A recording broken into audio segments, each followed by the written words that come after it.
How do you wanna be introduced? Me? Oo, alam mo, ang hirap. Iniisip ko pa paano. Like, I can always go with the standard saying the most influential bisdak voice. No, the most controversial.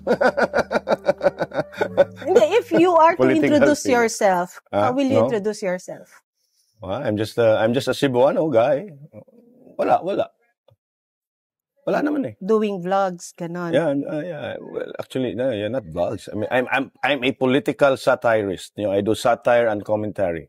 But before vlogging, where was Elmer Hugalbot? Entrepreneur, family man, all-around family man. When you say all-around family man, it's because it's just you, no, with your kids?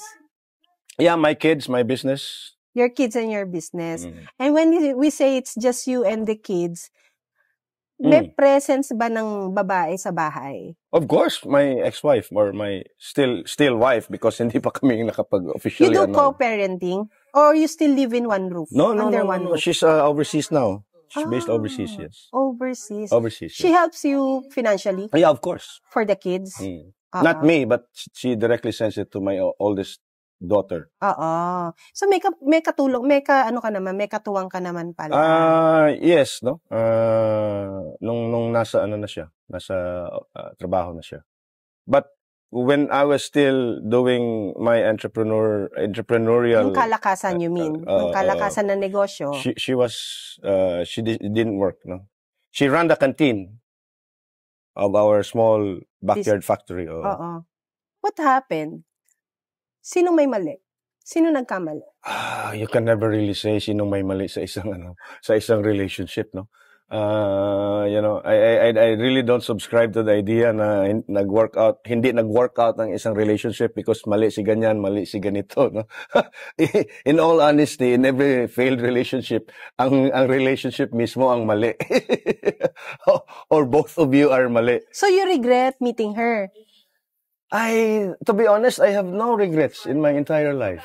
Kasi may tatlong Maria ka sa kanya eh. Well, even without the tatlong Maria, this one I haven't. Maybe you know this but I have a son. Yeah, it used to be tatlong Marias and my oldest and only son. And he is where? He died unfortunately in 2022.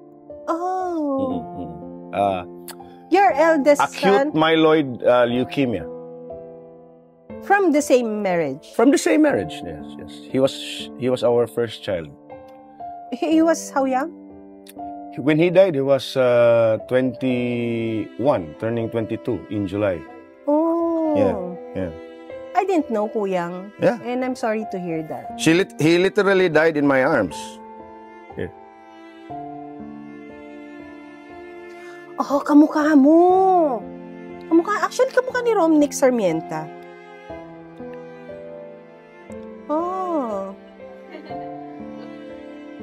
Well, what were his last words to you? Wala na, no? I cannot remember anymore. Kasi the last 3 days, hindi na masyadong nakakapagsalita. Pero parang gargled na yung niya eh. Because of his bleeding. He was literally bleeding inside because of the leukemia. When did you find out na meron siyang ganun sakit? It's very quick. In fact, sabi nga nung doktor niya, one of the very, very rare na yung AML on his age because typically AML normally nasa mga seniors yan eh, 65, 70 years old and above. He was just ang aga niyang natamaan.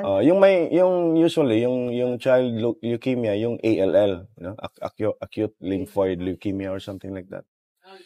He manifested the symptoms actually just a week before hospitalization. We admitted him February 14. He died February 21. He came to you? Came to me what? Na saying, masakit yung ganito ko or something? No, he just had some gum bleeding. We went to the dentist. The dentist says, yeah, okay, have this, And then after 3 days, bumalik ulit. And then we went to his doctor. So sabi, let's do, kasi nagmanifest na yung yung mga itim-itim. Sa balat. So Okay. then and there Ano yung I said, bruises? yung parang bruises, no? Hindi naman bruises, pero yung bang nagmanifest na talaga yung... Ano yun? parang- Single dad ka na nun? That time? Single, hiwalay na kami ng asawa ko, Oo. 2016 pa lang. I think- Yung three youngest daughters ko, this is actually the first time I told my story. Yes. I don't know if magiging grateful ako hearing the story because I always hear you talk about your Tres Marias.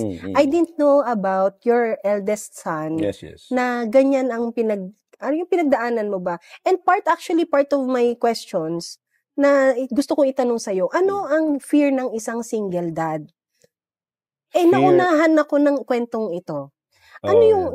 Well, actually, if yan talaga ang fear, not just a single dad, but as a parent, the fear of losing a child actually is the greatest fear, not even fear of death. Kasi nga, I've been through a lot. No? I lost my father in an accident when I was 22 in 1994, 23. No? So I've faced death many times. No? Look death through the eye. And the latest of which was in 2022, no? When I lost my son, my only son. No? I was with him throughout. Kasi nga, wala yung asawa ko dito eh. She was still in Zamboanga with the two younger daughters. It was actually his death na prompted her to come back, tapos leave all the two other girls, and then eventually left for overseas. Para, siguro, parang cathartic action na rin niya yun, no? To distract her, or to come to terms of our son's death. So kaya nagtrabaho siya pabalik. How did you handle it? The pain of losing a son. The pain? Well, you have to accept it. The process of losing and the realization that you already lost him. Well, sorry, but I may have to go philosophical on this, no? That's one reason that being an agnostic or being an atheist, no, also has, I think lang for me, no, on my part. Kasi nga, I subscribe to the idea, the Einsteinian notion of a black universe, that everything still exists, even if in the past we just don't have the means to travel, close to the speed of light to actually make ourselves, go to the past. But theoretically, it's there. Na my son is still alive up until he died. It's just that I cannot go back to see him alive. So that's the only consoling thing, no? That and then that we all are going to die one way or another in whatever time the universe, conspires na you will lose your life na, no? So parang ganon lang, I'm not saying, I'm not discounting the fact that it was a terrible pain. In fact, until now, it's still painful, diba? Because, okay, if you look at things, when you lose a husband or a wife, byuda ka eh, diba? You're a child, you lose a parent, you're an orphan. But for parents who lost a child, what do we call you? Yeah, because it's not the normal chronology of things, no? Children are supposed to bury their parents, not the other way around. So therefore, yung language, no, yung ating civilized world was not able to come up with such a rare event, no, in one's life. So kaya siguro ganon, no? And I understand, no, and I think, going back to your question, na yun talaga, it's every parent's fear, no, yung losing a child. Wow, I'm speechless, no. This is new to me, and you, alam mo, not behaving eh, parang answering my questions like that, na hindi ka nga nagpapakita ng sakit eh. Parang hindi ko nakikita yung masakit sa dibdib mo, yung nangyari. Although looking at you now, yung mata mo, may masakit na nawala sa part ng buhay mo yun. And ito pala yung son mo. Sa tingin mo ba, yung pinaglalaban mo ngayon, may pinaghuhugutan doon sa kung ano yung nawala sa'yo. May pinupuno ka eh. Di ba? Kuya, kasi, like, the recently concluded midterm election, no? Made us went back to our own lives. Hindi na tayo busy and all. Yung calling na ginawa natin, ng risking everything, na like the security of our family members, ourselves, spending money which we actually do not have, 'di ba?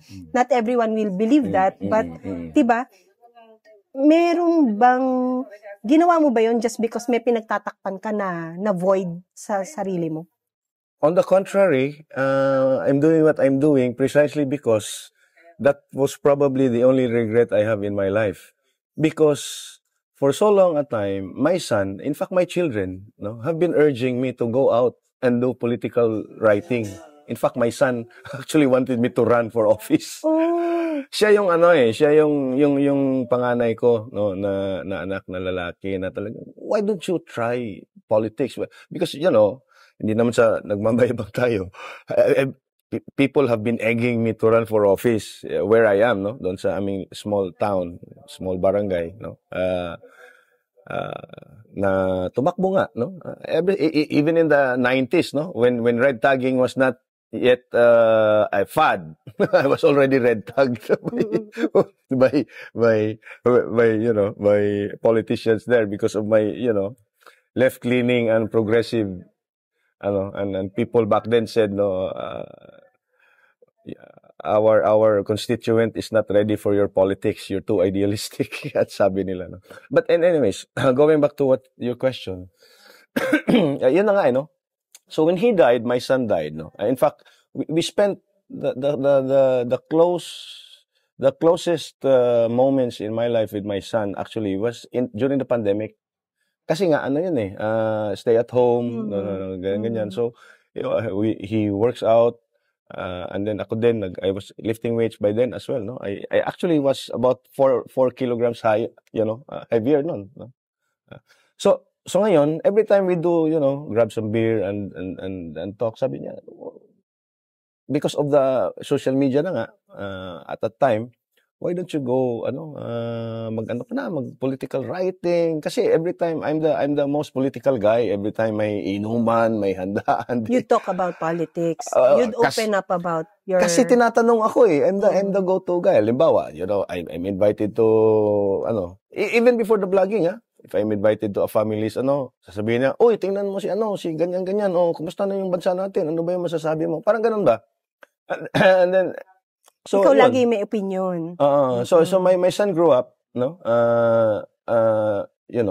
watching me and listening to me, about politics and everything. So he was the one actually na gustong-gusto. So when he died, I took a hiatus, no, of about a year of self-imposed mourning. I was not present on social media, although I was a limited presence ko yung social media ko noon with just about 700 plus friends sa aking social media.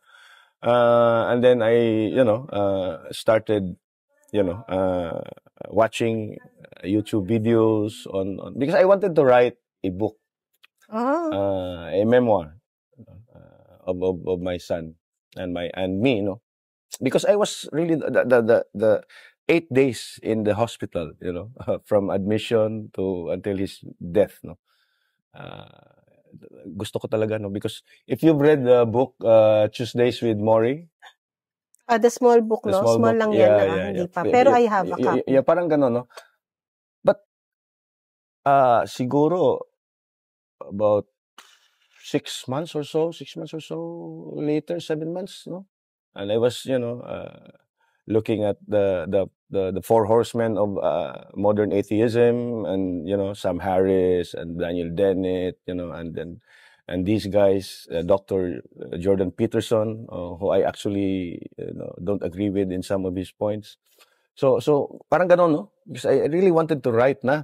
So every time I start writing na on my memoir doon sa anak ko, 2-3 paragraphs, you stop. I stop because tumutulo na yung luha ko. I begin to cry. So ngayon, sabi ko sa sarili ko, putang ina, wala akong mga. So I watched a clip from Dr. Jordan Peterson. Sabi niya, if you are mourning and you want to write something, huwag na muna in the first 2 years of the loss kasi hindi ka talaga makakasulat Focus. o makaka-focus, no? So sabi ko, okay, I will not write my memoir. I will instead write satire. And in fact, yung pinakauna kong yung humorous take ko, this is where the Sugar Daddy came. Ang gusto ko sanang isulat yung satire na humorous take on being sugar daddy. The Idiot's Guide of To Becoming a sugar. Successful Sugar Daddy with workbook. No? Andun na yun sa mga journals ko lahat naka whiteboard na yung mga ko, even the chapters, no. So, yun ang inumpisahan ko. Until such time nga when I started na political blogging. Ang doon was July of 2023. No, in fact, this is my 2 years now, no. Yung pagsisimula mo sa political vlogging, has this anything to do with the void that you have in your heart because you were losing a son? Was it a front that you were trying to do to keep yourself busy or anything? Well, actually, when I lost my son nga, no, I had a self-imposed mourning and hiatus from social media, self-reflection and all that, no. Going back to philosophy and, and I wanted to write a memoir, no. And then when I went back to, my agnostic atheism, listened back to Sam Harris and Daniel Dennett and Christopher Hitchens, who actually is my favorite polemicist in the entire fucking world. He's also dead. So I wanted to write the memoir, and again I chanced upon a clip from Dr. Jordan Peterson talking about dealing with grief, no? And one of the suggestions is for someone to write about the grief, no? Whether it's losing a spouse, a child, losing a business or anything.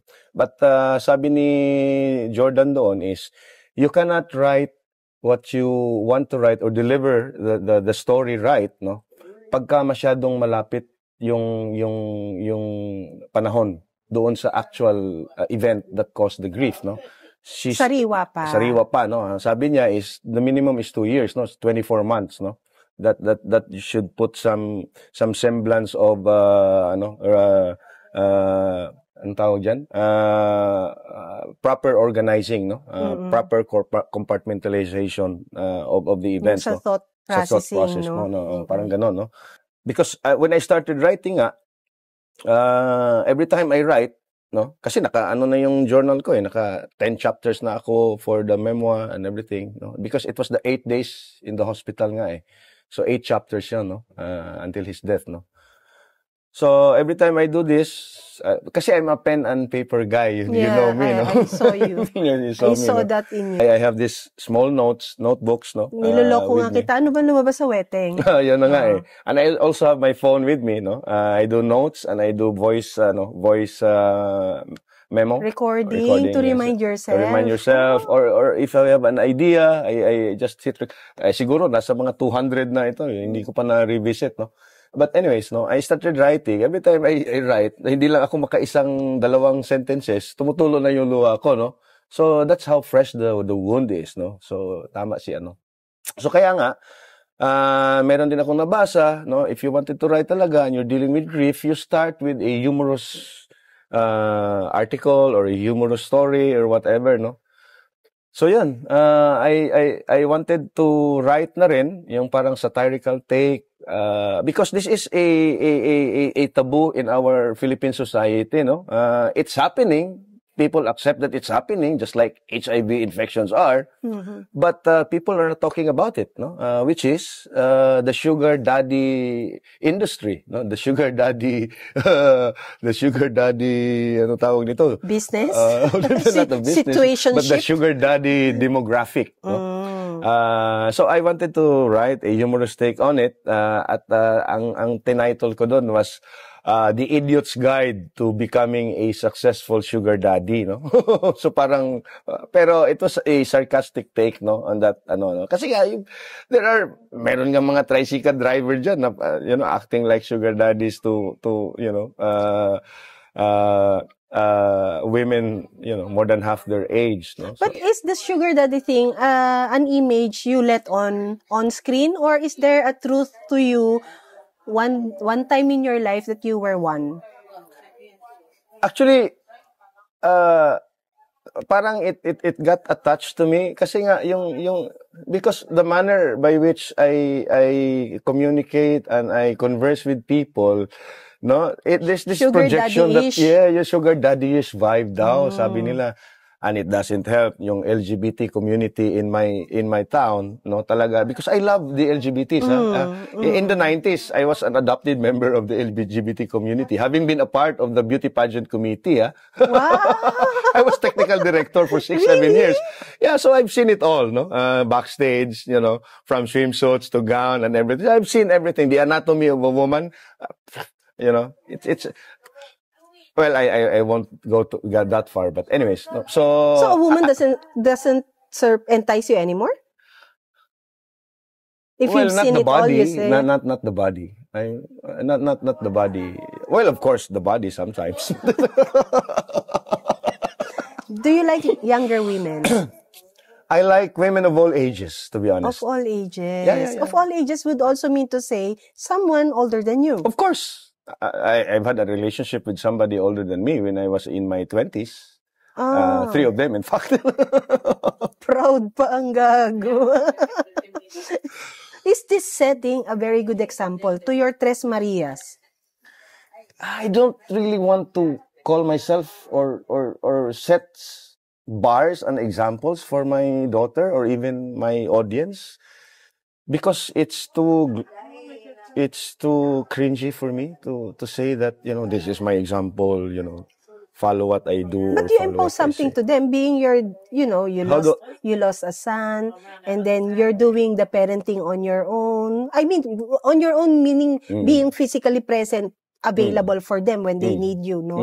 And then, ito nga, dahil nga mga babae, I'm not setting anything here na dapat ganito or nasa traditional manner ka of parenting, but I just really want to know, or dahil, kasi minsan napagkwentuhan na natin, matalino yung mga anak mo to know, and to even tell you and call you out, diba?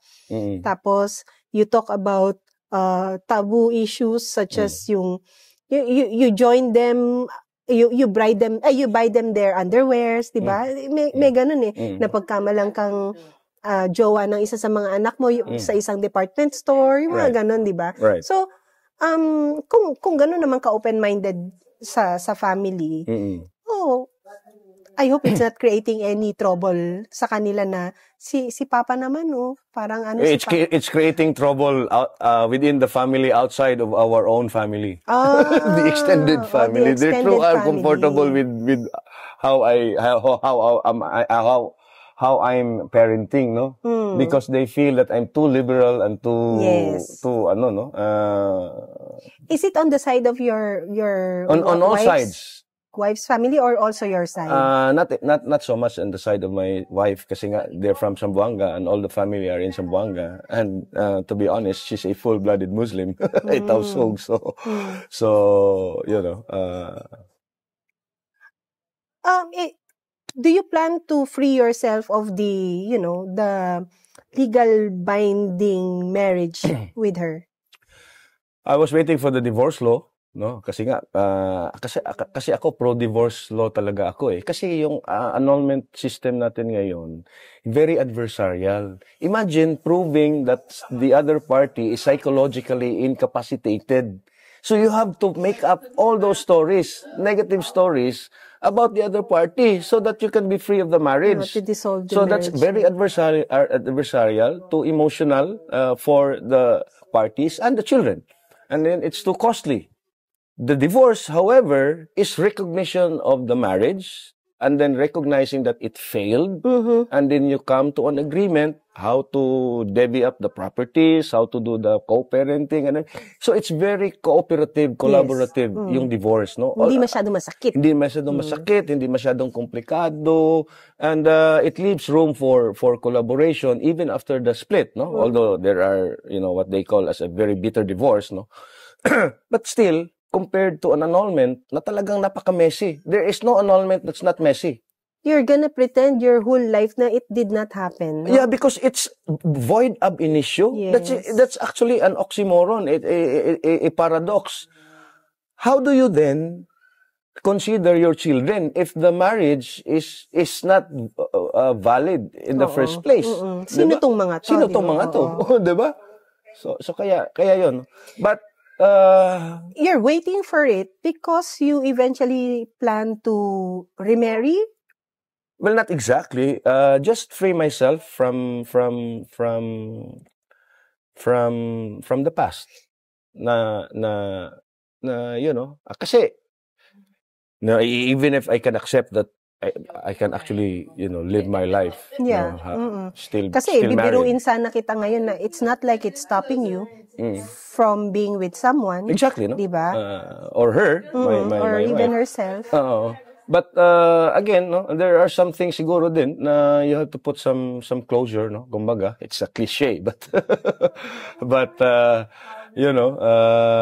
again, it's also for the benefit of the children. Na talagang kasi hindi naman natin alam, baka may mangyayari na naman na mga I'm not saying this naman na it will eventually happen, baka lang may mga down the road, no? Especially on the properties, on the so might as well do it now, and then no, para wala nang problema, no hitches, no. But are you happy right now? Happy with what? What makes you happy? Who makes you happy?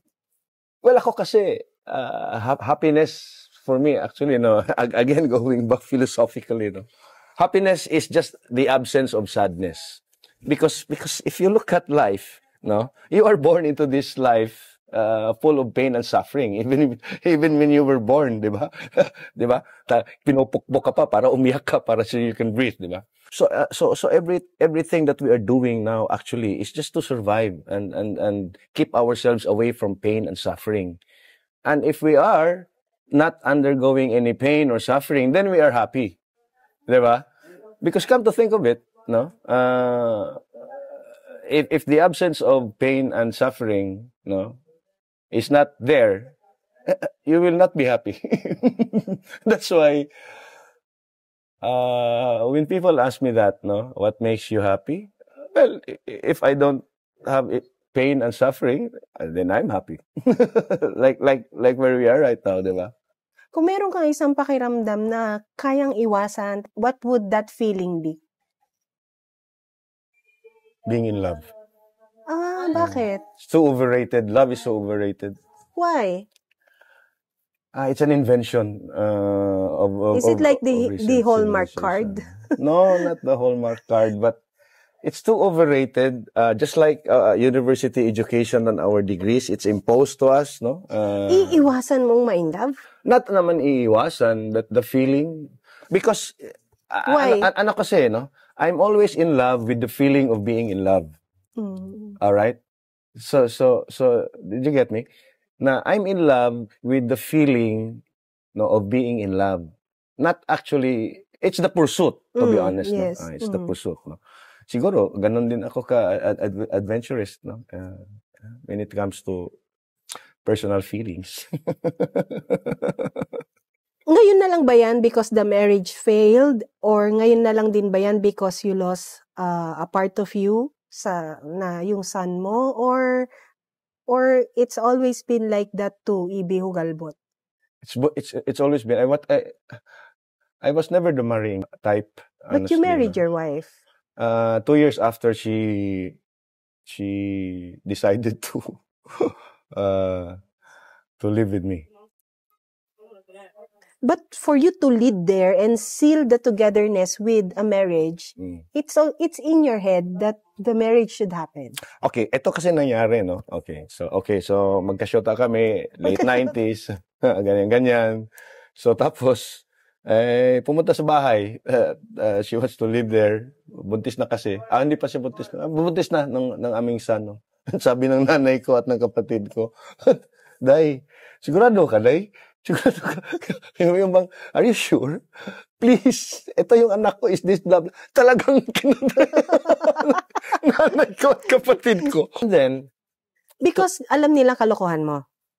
Well, hindi naman kalokohan. Kasi if I stick to my principle, sasabihin ko, I'm not the marrying type. Why do I have to marry and, carry the burden of raising, other human beings when I cannot even take care of yourself. Take care of myself. so ngayon, and then, 2 years on, yung tatay ni Duke Frasco was mayor of our town, Liloan. Sinabi ko sa'yo, we are close, no? Yung tatay ni Duke, no? Saka tatay ko at saka ano ko. Every time may piyesta doon, tinatanong yung asawa ko, Uy, kailan to magpapakasal?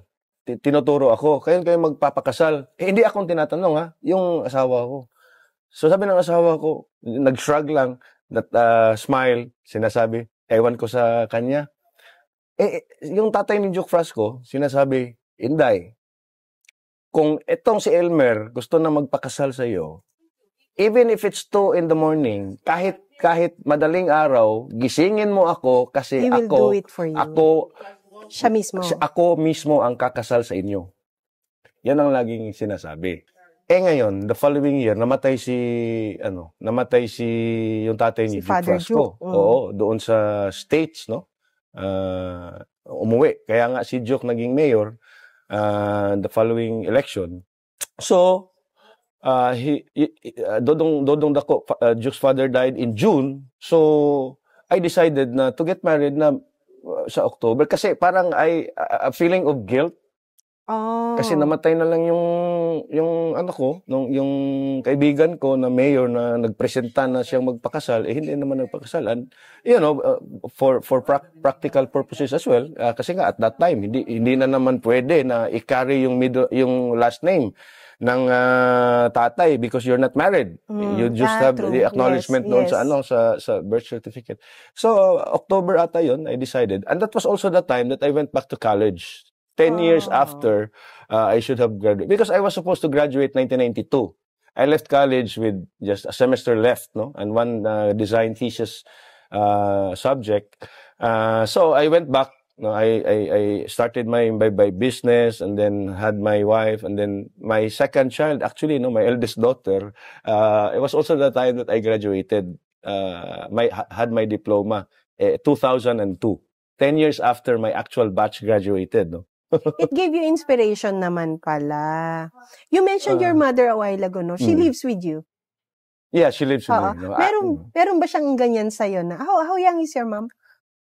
She's turning 88 this September. Yeah. Nasaan siya ngayon sa buhay mo? Do you hear her saying, I told you so? The usual nanay thing. Actually, alam mo, even if I graduated 2002, the fact na wala akong diploma maipakita sa kanya, ayaw pa rin niya maniwala eh. Kasi nga, hindi ko kinuha yung diploma ko. No? Pero earned yung degree mo. Okay, so ngayon, kasi inutusan ko yung tao ko noon na kunin yung diploma ko. Mag-marcha for you? Hindi. Nag-march ako. Pero a few years, mga 2015, pinakuha ko yung diploma ko kasi I wanted to pursue graduate studies, in philosophy or political science, or even law for that matter. Nung sabi ng pinadala ko noon, sabi niya, Boss, meron ka daw isang subject na hindi na credit. Dapat daw, sabi nung registrar, ikaw daw papuntahin doon. So sabi ko, putangin ng hindi ko naman gamit. I'm not interested in your diploma. Putangin na talaga. And Catholic University yun eh. So ngayon, alam mo nangyari? Here in Cebu. Here in Cebu, Catholic University, where I went to high school, I went to college. My late son also went there. My eldest daughter is studying, junior high. senior high and then first year law now in the same university, as well as my grade 11 daughter as well, and then yung grade 10 pag nag grade 11 ganun din, no? Ganun kami ka-loyal doon sa aming alma mater, no? But anyways, last year kasi mayroon akong dapat pirmahan doon sa registrar's office ng anak ko, yung oldest daughter ko, no? Taking up law school kasi kagagraduate lang niya from political science, eh. So habang nandun ako, tinanong ko na rin. Oh, sabi nung registrar, kasi patay na yung registrar din. Yung registrar na yun, grabe yun, buljakero yun. Kami nag-aanohan doon, no? Kasi nga, lagi tayong pinapatawag, kasi nga, may utang pa dito, yung mga enrollments na, yung mga prerequisites, overload sa mga enrollments, ganyan. So ngayon, sabi ko, can you please check on my diploma and transcript? Kasi sabi nung pinakuha ko dito, meron daw isang unit na laboratory na hindi na-credit. Ang pangalan, sir? Hugalbot. So, sir, it was there already, ready for the last 20 years sa desk ni Sir, Gusto ka lang makita. Gusto lang akong makita siguro. So, sabi ko, sabi niya, sir, andyan yan. So, they have this small filing cabinet. Of unclaimed diplomas. Of unclaimed diplomas. Andun na yung... Ganun kayo karaming pasaway sa batch mo. Oo. And the other batches siguro din. No? So, ngayon, kinuha niya, putang ina, itong long folder, na nag-brown na yung gilid. Tapos, sir, tingnan mo, sir, nandun yung diploma mo. Nandun na yung diploma ko. Alam mo yung diploma na parang tracing paper, diba? Translucent yun. Tapos, nag-brown na dito, may mga waterlog o mga watermate. Sinabi ko, kinagat na ng anay sa gilid. So, sir, picturean mo lang yan, sir, kasi hindi namin pwedeng ibigay. Kasi ang rule is, 6 months, pag hindi na-claim, we have to shred it so we can print in you one. Okay. So, mag-request ka ulit. So, nag-request ako. Ngayon, pero pinicturean mo yung luma? Pinicturean ko yung luma. So, nag-request ako ngayon. Ngayon, so meron na. So, sabi ko sa nanay ko, pinakita ko sa nanay ko. This was last year. Last year lang? Ang sabi niya? Sabi ko, nag-graduate talaga ako. Sabi niya, ayaw pa rin maniwala. Nalagyan na lang ko na yung diploma ko. Sabi ko, Ilan kayo magkakapatid? We're just two, no? Si ate. Si Leila, my younger sister. No? I'm unfortunately named after De Lima. The same name, not after her. Pero mas pinili mong sa'yo si mother mo. Wala sa kanya. Actually, kasi nga, it's our ancestral home, eh. Pero si ate, ang nag-move out. Yes, no? When she got married, no? Which is also, practical na rin, no? Meron silang isang bahay. And then they moved out. Kaysa dumagdag pa sa gumaganon sa'yo. Yeah. Kuya, ganito, ganyan. Pero yung kapatid ko, hindi naman ganyan. Ako yung talak ng talak dyan sa bahay. Parang hindi typical of a kuya na tumalak ng tumalak. Oh, yeah. Kasi sa amin naman magkakapatid, ako yung kuya, tapos sa bunso, ano ka ba, hindi mo ayusin yung ganyan-ganyan. Tapos kapag sila na, dahil ako yung maganon, magdadalawang isip sila sa akin kasi mas masasapawan ko pag bumira ako. Right. So, sometimes, is it a good feeling that you call the shots sa family? Actually, it's a terrible feeling, no? Kasi when my father died, 94, yung pamilya niya is a very large family. They were a brood of 10. 10 magkakapatid. Sa father mo? Sa father side ko. 12 sa father ko. Wow. So, grabe sila noon, no? Attorney Vic Rodriguez, 12 din. See? Actually, 12 sila. Namatay yung dalawa. Yung sa father side ko, no? So, ngayon, kasi in the brood of 10, yung tatay ko lang ang naka-earn ng degree and was a licensed mechanical engineer. You're also an engineer, di ba? Yes, computer engineer. We were the very first batch of computer engineering graduates sa university namin.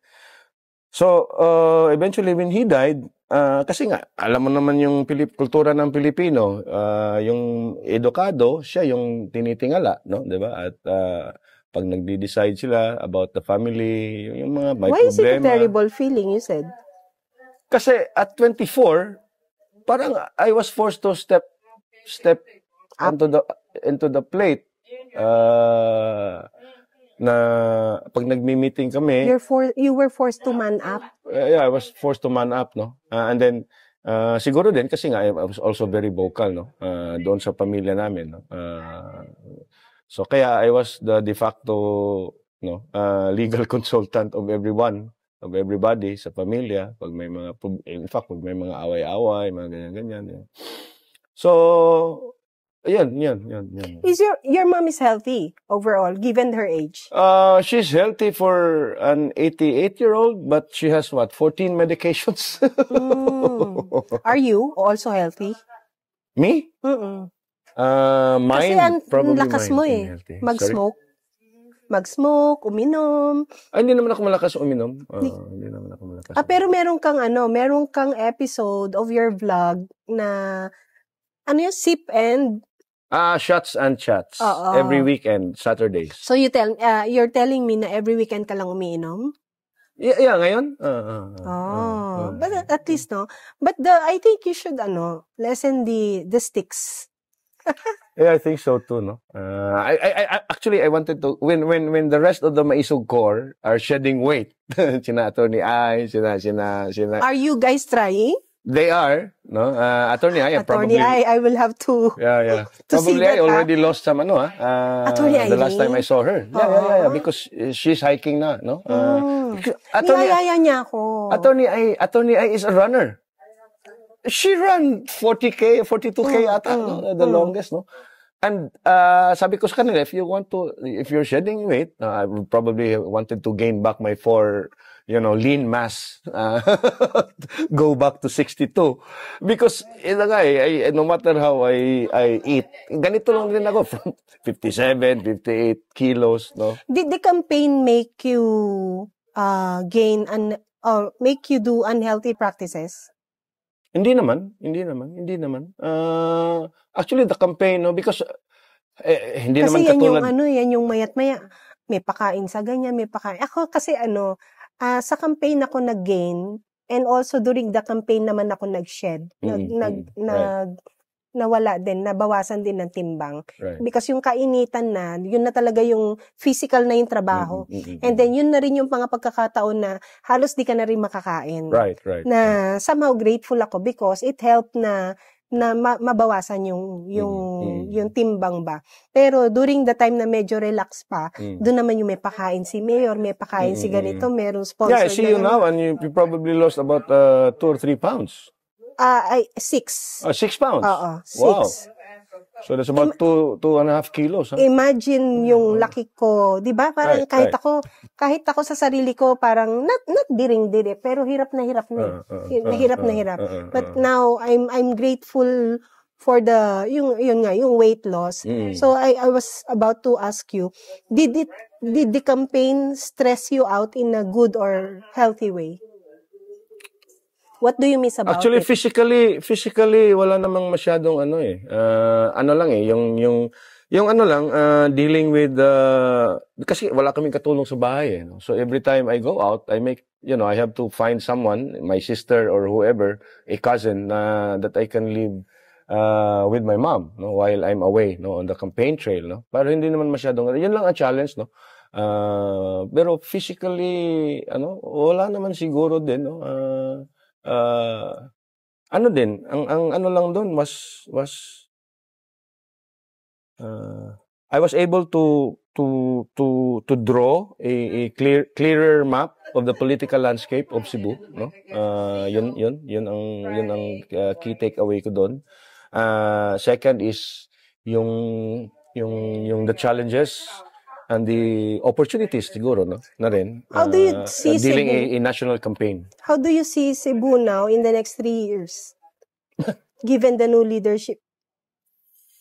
Cebu right now has the new leadership of Cebu, especially the province, has a lot on her plate, no.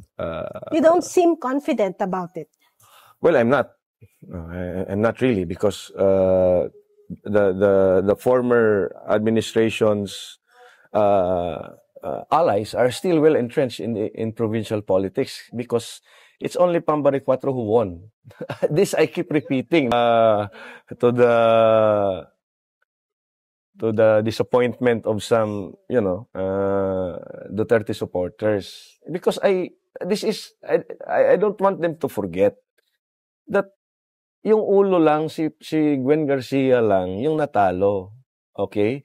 The rest, the 18-member provincial board, Are still. whether not every one of them, but I'm pretty sure a majority of them are still allied with Gwen, and in fact owes her a political favor because of Gwen's long history on Cebu politics. Her vice governor, who is actually the presiding officer of the provincial board, is a Gwen ally. 8 of the 9 congressmen who signed the impeachment of VP Sara, still won and have signified support of a Martin Romualdez speakership. And in fact, the 9th, I think, na tumalo doon sa isa, parang ganun na rin. Allied din with Gwen and Romualdez. And then Cebu City, who is now being run by Yellows, the liberals, the old school liberals of Tommy Osmeña and Nestor Alcibales. These are not the typical yellow, pink, lawan, new generation shit. These are old school liberals, the Osmeña, Tomas Osmeña, who at one point even testified doon sa hearing ni Ruina Garma doon sa Quadcom, no? Nestor Alcibal. Well, I do appreciate the management style of Tommy Osmeña, no? Ewan ko how he plays into the dynamics of national politics, no? So tama ka, I'm worried about Cebu. I hope Pambari 4 can organize a well-oiled machine, no? And be insulated enough. Kasi ang question now dito is, can a Pambari 4, no, as governor, influence the Gwen Garcia allies downstairs, no, starting from the elected posts down to the bureaucracy? Can she, in 3 years, influence those people? What if it's the other way around? What if it's the crowd influencing her from the bottom up? Because alam mo naman, 'di ba? Ganun din yung politika natin, 'di ba? 'Di ba? No matter how we look at it, ganyan talaga, no? There's some backdoor negotiations, quid pro quos and everything. So I just hope, no? Ako naman, I am not I still want Pambari 4 to succeed. Even if we have differences, I still want her to succeed because, again, I have to say this, it's not about my personal feelings anymore. It's about the province of Cebu, no? If she fails, it's a failure of our own, if she fails, no? So we have to help her. We have to keep an eye on her. And if it means that we have to be constructive critics, if it means that we have to criticize her policies, criticize the people around her, we have to do it. We should not be blind follower, but critical thinking supporters. That's what I always want people to do. Are you being a constructive critic, or do you think, and some people say also online, that you're being personal? Well, elections actually are always personal. No matter how you frame it, na issue-based tayo, there's still a personal component, precisely because of our feudalistic politics, no? Personality politics. Because okay. Pambari 4. Did Pambari 4 win because she is Pambari 4? Diba? Tell me that Pambari 4 won because she is Pambari 4. No one can say that, because Pambari 4 won because of personality politics, because she attached herself to the Duterte brand of politics. That's what made her win, no? So for people to say I'm too personal, of course I'm personal. I was once a part of her campaign team. In fact, we were the ones egging her to run. But then eventually, that's a story I have to tell some other time. At some point, this you may answer or not answer. At some point, is it true that you asked for an amount from her that, made her decide that you should no longer be part of her core group? Actually, it was an issue that was muddled, and that was actually, in fact, we kept mum about it. We never really answered those allegations, and that was one of the turn-off that made us decide including many other issues. That's just one. Kasi, ang nangyari dyan, June Abines actually, kasi if you run a campaign, you formulate a campaign plan. True. When you formulate a campaign plan, There is cost. you have to have a campaign expenditure plan as well. Okay. In that campaign expenditure plan, which only totaled 1.4 million, imagine, For the whole, for the whole province of duration. Cebu, For the duration of the for campaign. the duration of needed. the campaign. So, and the bulk of that was about the acquisition of 7 multi-cab vehicles. Alam mo yung multi-cab? Yung small pickups? Yung small pickup. Small pickup, na Suzuki multi-cab. Yeah. Ang gagamitin doon was for recorrida. Yung bang may mga mic na magpa-play ng jingle at may mga billboards, mga megaphones no, or sound system. Sound system. 7 of them for the entire province of Cebu. And the province of Cebu includes the islands of Bantayan, the islands of Camotes, and Mactan Island. 7 of them. Imagine, that's 1.4 million. Kukunin mo na yung 7 multi-cabs doon. So all these multi-cabs included already in the 1.4? Yeah, and our estimates at that time was 40,000 2x3 tarpaulins. so you can just actually do the costing. Okay. Now, with that was also a proposal, a proposal for the campaign team, the core team of the campaign, to be provided 20,000 pesos a month as allowance. It's not salary, it's allowance. Allowance for fuel cost. Like, for instance, me, I'm from Liloan, I go to the city, to the headquarters, back and forth, that's roughly 500 pesos in gas, fuel money. Times 30, that's already 15,000 for me. Yes. Second, we do meetings with local leaders. No? Cebu, the entire province of Cebu, the length of the province of Cebu, from the southern tip to the northern tip of the mainland, is about 200 kilometers. That's 44 municipalities and 6 component cities. And then you have the islands of Camotes, 4 towns. And then you have the islands of Bantayan, 3 towns. Okay. So for the 20,000 na pinopose doon sa campaign expenditure, Each. Fuel cost, meals and allowances. And for example, I meet with hindi naman pwede kasi na i-meet ni Pambare 4 lahat ng mga leaders eh. Yeah. At some point, kailangan yung ano eh. Okay. So ngayon, halimbawa ako, like this, we go to a coffee shop.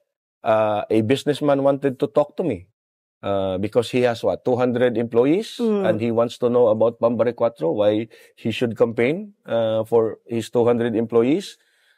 And then we go to a coffee shop. Who should pay? Should it be drawn in my own pocket to pay for the coffee or even lunch? When I go to a barangay, no, halimbawa, I talk to a barangay leader. There's a group of siguro 10-20 leaders. Kakausapin ko. Sasabihin, boss, pwede ba isang kahong Red Horse at saka pulutan, isang lechong manok? Where should I get the money? From my own? Okay. So ngayon, yun ang issue niya. And bear in mind, Pam, yung proposal na yun was written 3rd week of October. 3rd week of October 2024, that proposal of 20,000 na allowance for the campaign, it's not salary because 20,000 for a salary of a person like me is fucking peanuts. Yes. If she wanted to pay me and gusto ko ng sweldo, I could easily ask for 200,000 a month because people are willing to pay me 200,000 a month. I could name one businessman who's willing to pay me 150,000 a month just to be with him, run his business for him. Pero 20,000 for ako? What the fuck? So ngayon, that's a very friendly price na, di ba? So ngayon, amount. In fact, that's a very conservative amount. For example, ako, if I meet my business groups doon sa export industry ko, 10 of them who own medium-sized companies, easily I could spend 3,000 pesos on a lunch or a dinner. True. Diba?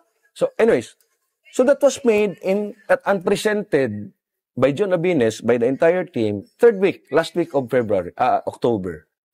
But the plan, the 20,000 allowance for the core team will only start to be paid in the campaign season of March. Only 2 months, 3 months max between March and May elections. Imagine, while we do the strategizing and the meetings and everything that we do, kasi yung pre-campaign is actually the most intense eh. Kasi you have to lay the groundwork, you have to contact people, build your network between November and February. Because during the campaign, mayroon ka nang hindi po pwedeng gawain eh kasi of the restrictions of the Omnibus Election Code, 'di ba?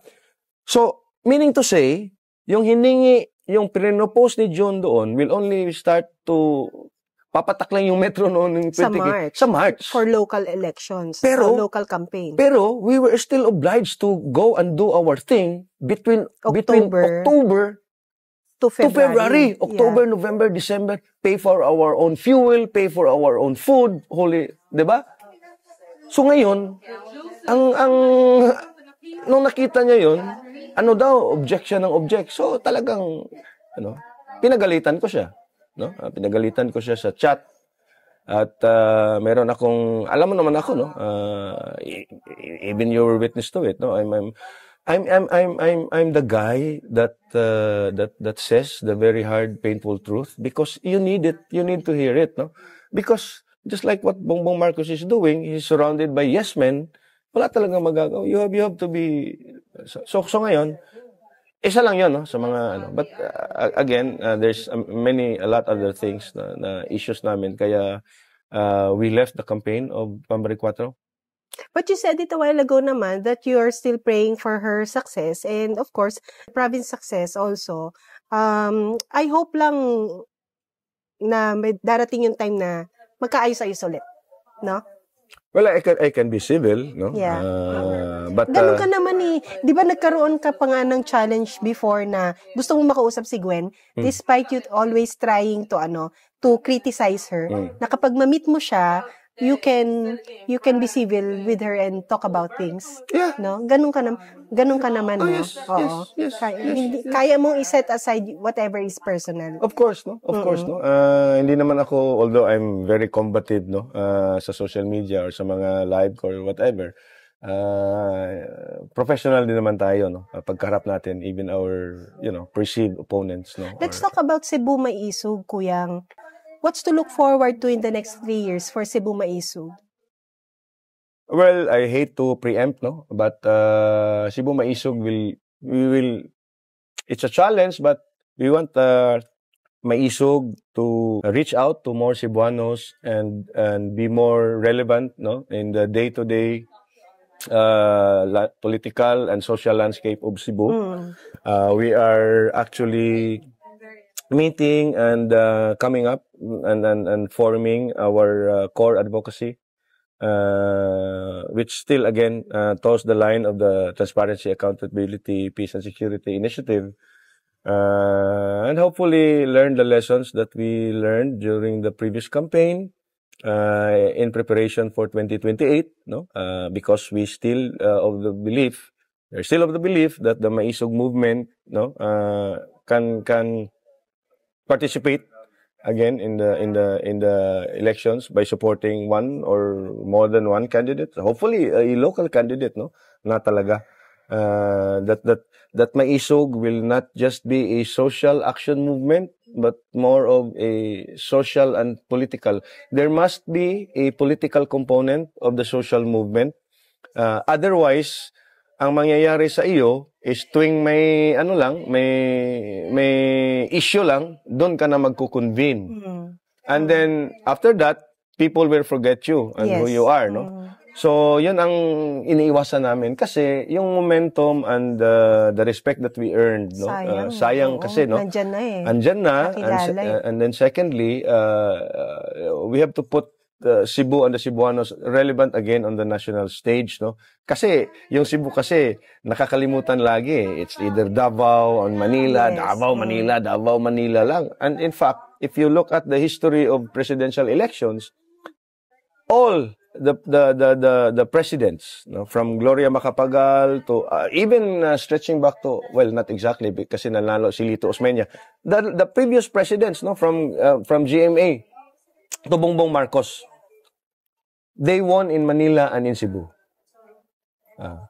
So it means to say that Cebu, in terms of voting population and influence, no, is also right there on the top 3, no, or top 4 of our regions. I hate to be called regionalizing these issues, but it is what it is. No, we have to regionalize it. No, otherwise you will be disjointed in your no. So kaya yun ang namin sa Maisog Cebu. You mentioned about the previous presidential elections. We are nearing another presidential election in 2028. What is your take on the future form, shape, or landscape of politics in 2028, given the result of the midterm election recently concluded? Well, nandyan si Kiko. Your guess is as good as mine. mine, no? Your guess is as good as mine. You have the Pink Lawan and the Lawans factionalizing already. The Riza faction, the Riza De Lima faction, the liberals, no? Actually, no, the party, no. And then you have the Makabayan Bloc. Yes. And the Ultra Pink Lawans. Yes. No? Who are actually in bed with the current administration, and they are among themselves now are arguing and tearing each other apart because of the impeachment of VP Inday. So that is also an interesting development, no? But either way, if Sara Duterte can preserve literally, no, her political structure, no, if there is one, as far as I see it, there's none. It's really, really important that if VP Sara is still keen on running for president, she should start now going into the grassroots, no? Kasi do you not see her pursuing that direction? I hope she does. Because even no matter how successful you are sa national level, if you don't have the clout doon sa local, ano pa rin disadvantage ka pa rin, no? Lalong-lalo na, example, no? Yung election natin, if it still turns out to be the same way it was conducted in May 12, baka they are still in power. So, so again, there's a lot to be done sa VP Sara's camp. Unification of the political forces aligned with her. It should be first thing on her plate. Low-hanging fruit yan. And then local leaders na, no? It's not enough na pupunta ka doon to campaign for someone. No, you have to have a certain policy direction or campaign direction, no?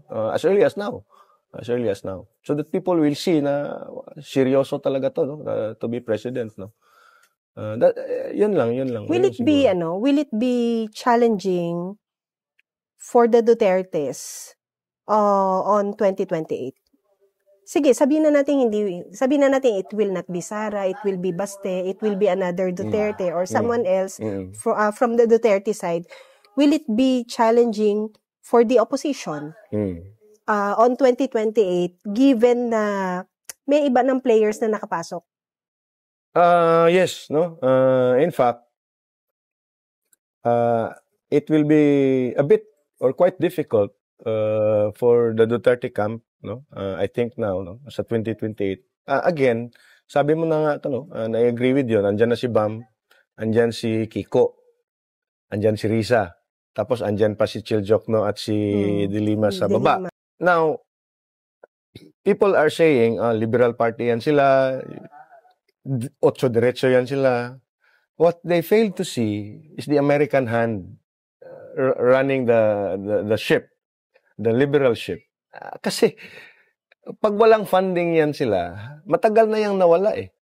In fact, I could even argue na yung win of Bam and Kiko Pangilinan, again, there was an invisible hand playing right there. There is no evidence, but there is credible pieces of information that lead us to believe na may hand ang Amerika noon, even with the outcome. Kasi nga, ito Ito, from a practical perspective mo lang, the results of the election, I think, was to parang ano yun parang appeasement on everyone. Okay. Tingnan mo ang nangyayari sa resulta. Okay. You have the Duterte who won. Okay. Duterte, Bongo, Bato, Marcoleta. Okay. You have the Pinklawan Dilawan of Bam and Kiko. And then you have the Duterte loyalista of VP Sara na si Amy and si Camille Villar. And then you have the loyalistas of Pia Cayetano, mga moderates, no? Erwin Tulfo, Lito Lapid, no? So, kung titingnan mo yun, everyone had a slice of the pie. True. And because of that, the passionate dissent of the ordinary Filipino, parang ano yan parang was put out, no? Para bang the fire coming into the elections, parang nasabuyan ng tubig. Alam mo yun? Kasi everybody was happy. The yellows and the pinks are happy. Nandyan si Kiko. Ang DDS, ganun din, happy din kasi Bongo Bato Marcoleta nandyan, loyalista, Amy, Camille. Amy and Camille, and then the five others, no? So para bang, wait, is this okay? If there's a hand na who tailor-made the results of the elections precisely of what I was theorizing, then it is possible that this is actually a launchpad for a bigger and a more intense campaign against Sara Duterte or any Duterte for that matter in 2028. That is why, sabi ko sa iyo kanina, it is very important that whether it's VP Sara or Baste or whoever, should now be, the campaign for 2028 started on May 13. It is now high time for them to really go to the grassroots and organize, no? And as early as now, talk to people. I'm not saying, no, na physically you have to go there, no?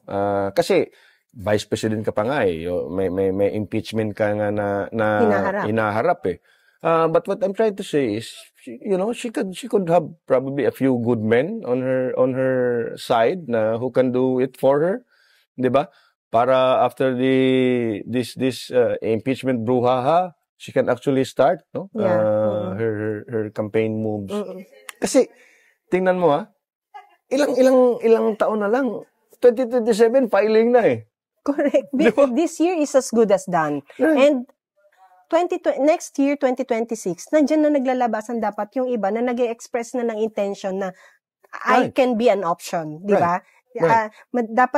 Dapat nga nandun na siya sa ganung expression kasi it's not that we are being against her or her strategy, no. It's just that as ordinary people we want to see more. Of course. Dapat you have to give yourself to us para alam namin kung hanggang saan din kami susuporta. Ako hinahanap ko 'yon.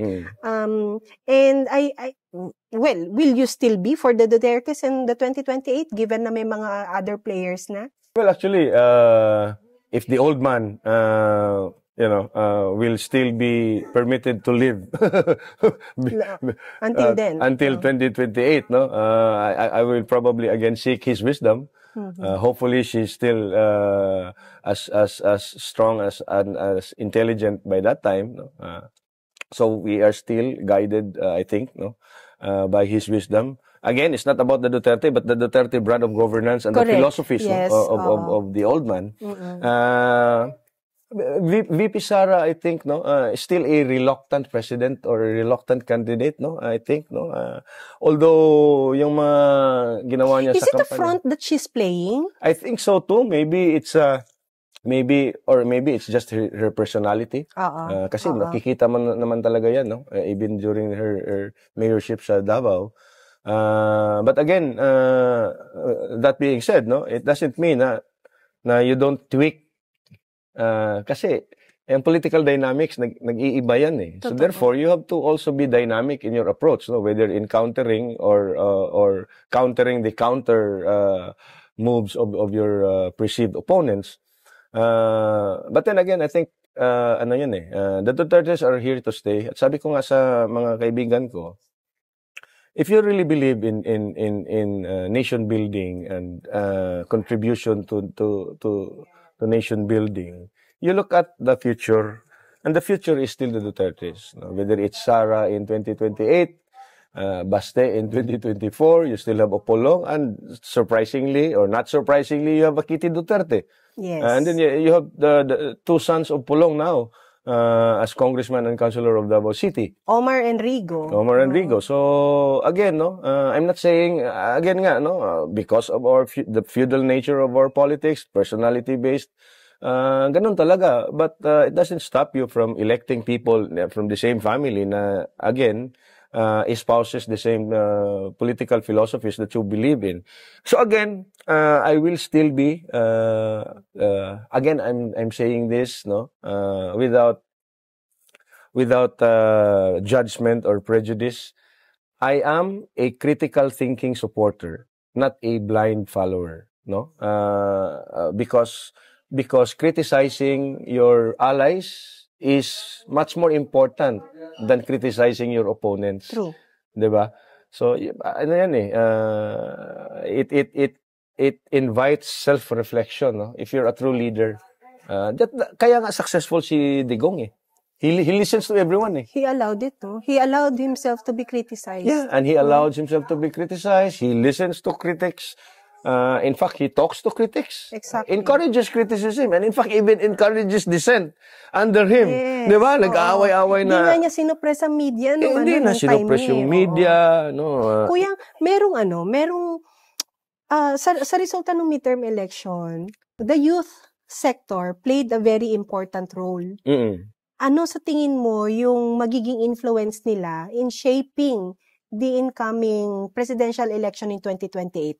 Again, the last election, 56%, no, and even it went as high as 68 doon sa voter turnout, yung millennial and Gen Z votes. Yes, and it's a big chunk of the voters' population. It's a big chunk. Okay. Oo. Judging by historical data, in 2028, there will be an additional 3 or 4 million voters. Yes. And more than half of that will be Gen Z and millennials pa rin. Because the 16-year-olds of this year, will now voters be 18. na. First-time voters na sila, no? Sad thing is, 2023 said there are 13 million junior high and senior high graduates who are functionally illiterate. And those are the kids that will be first-time voters in 2028. Now, you're asking me about the youth vote, no, which is technically 30 years old below, no? But more specifically on the Gen Z vote. Yung Gen Z vote, no, yung youth vote kasi, they are lumping it up into just one age demographic without considering the distribution on geographical demographic and class demographic. Yung bang youth vote mo is in NCR, Visayas, or Mindanao? Yun bang youth vote mo is class A, B, C or class D and E? Because the youth of class A, B, and C in NCR thinks differently from the youth of the class A, B, C in Mindanao, especially the class D and E. And also in the Visayas, if those youth voters are college graduate or college students ba or just elementary, it plays it. So again, there isn't a solid youth vote that can influence the outcome of the election so heavily that we have to rely on them. But they will be forming a considerable part of the voting population in 2028. That is why it's a challenge for the Duterte camp how to reach out to those kids, because for the last decade, the yellows and the pink lawans already left us behind sa youth. They have the academe. They have the fucking Roman Catholic Church. Diba? So, and then you have you now have the what they call as the ano ba yun? Civil society movement. Nasa kanila na rin. Nasa kanila na rin yan, no? You have the oligarchs, nasa kanila na rin yan, no? So that is the challenge, no? For VP Sara na ano, kasi nga, no, even if you have a Sara Duterte as president, no, the most she can do is appoint her cabinet secretaries and the directors and everything down the line. But if the local politics, no, it's still the same brand of politics and the same personalities. Kokolapse mo, wala. Look what happened to Digong's time.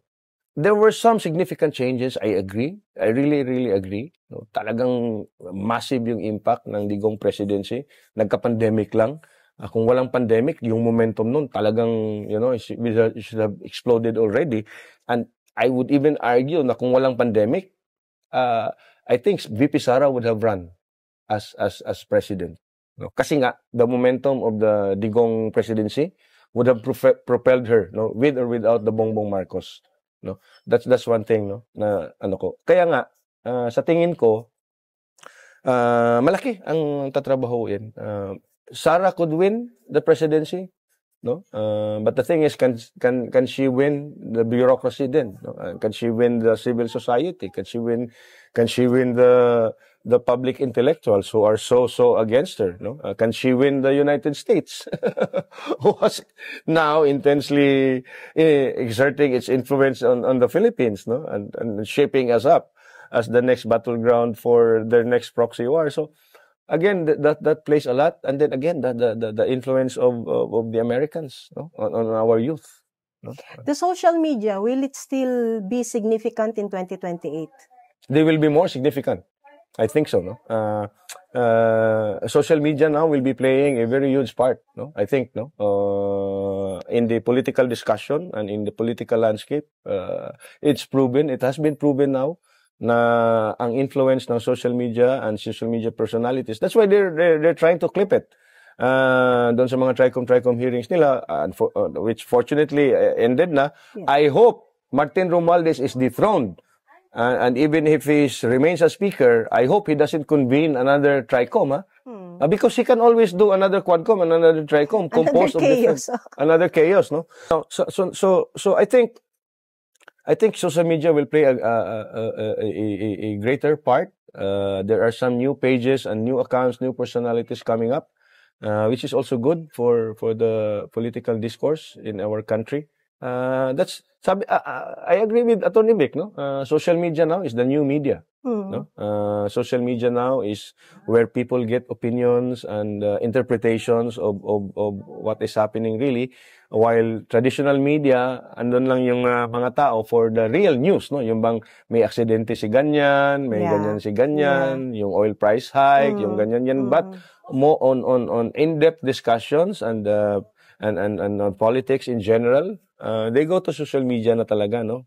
That is why, if you look at the results of the local absentee voters yan, ha? Most of them, almost 80% of them, military and PNP personnel, teachers, and then you have the media.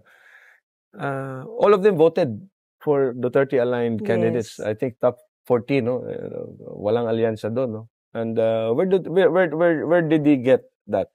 Kasi walang masyadong exposure sa mainstream media yung Duterte. Meaning to say, andun sila sa social media. Andun sila sa social media. VP Sara's impeachment, will it happen? And if it's not gonna happen, who is the real force stopping it to happen? Well,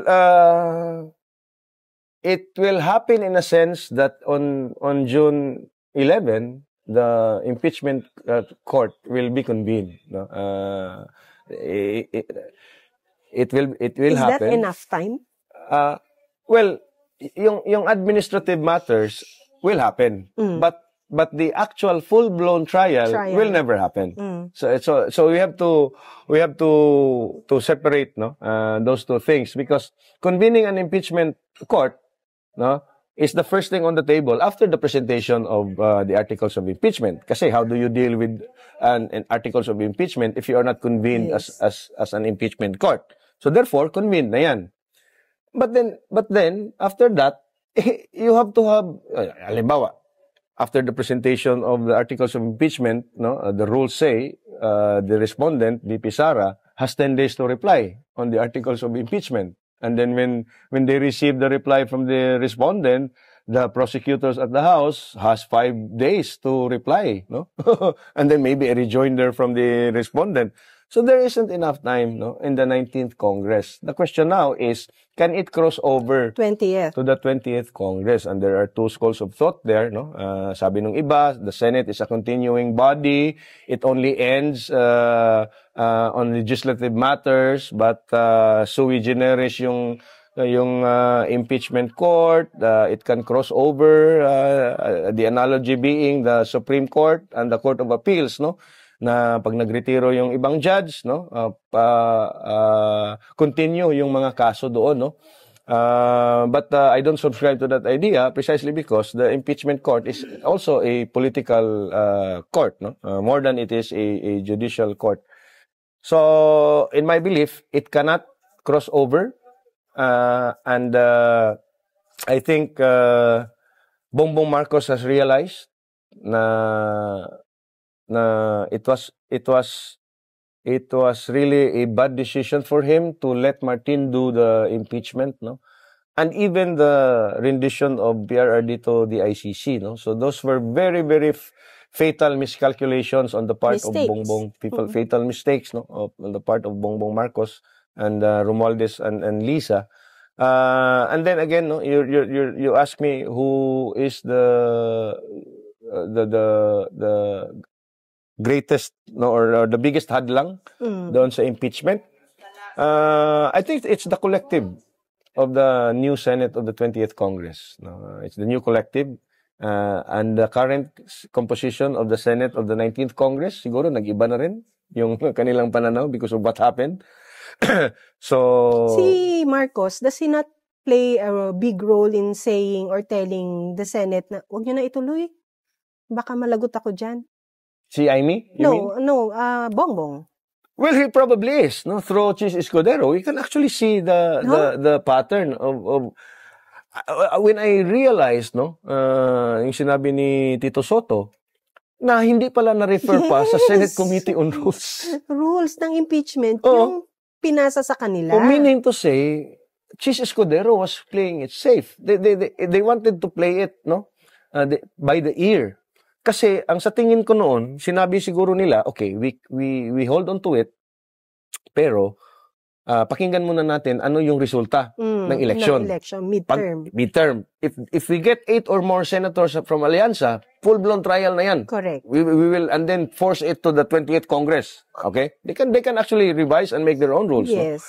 No? The opposite happened. The opposite happened. Okay, we played victim card. Blame Martin. Yes. Diba? Because that's what happened. Toby Tiangco making the rounds on media, blaming Martin for the fuck up. And then you have Chis Escudero now saying that there isn't enough time. And in fact, the calendar was in fact July 1, diba? Yung trial proper. So if it doesn't happen, what does that make Bongbong and Martin now? Ayan na nga eh. Include Lisa. That's the dilemma now. That's the dilemma now. How can they now re-establish, no, control? Yes. Yung damage control nila was the mass courtesy resignation, which was, again... Your take on that? Again, it blew up on their faces again. They retained Cristina Frasco, the most underperforming of all secretaries. They still retained her. Again, it was a targeted act on Menardo Guevara, I should say.